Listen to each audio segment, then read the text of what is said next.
I want to talk about today is something that's really important in public relations, and that is the message. But not just the message, how you intend your message and how it's received, because the two may not be the same. I'll discuss that next.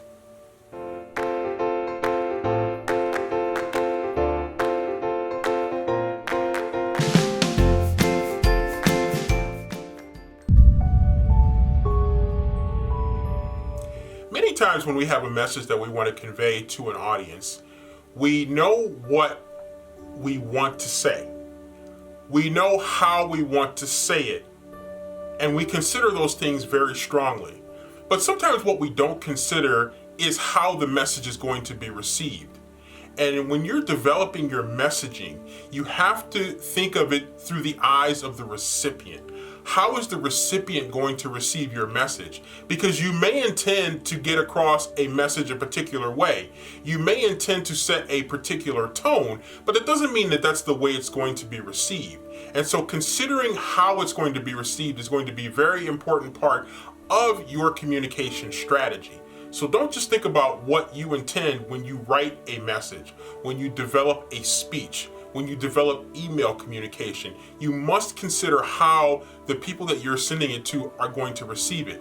If it's negative messaging that you think that you've spun in a positive way, you could be totally off base if you haven't properly considered how it's going to be received.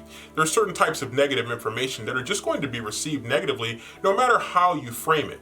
So it's important that you take that into consideration when you're shaping your messaging to ensure that you're getting it across in the best way possible. And there's no way to get your message across in the best way possible if you have not truly considered the other end of your message, i.e., how it's going to be received by your audience. Now, to begin with this, you're going to have to consider what your audience is, who your audience is, what is their emotion that is going to be part of the atmosphere that's been created.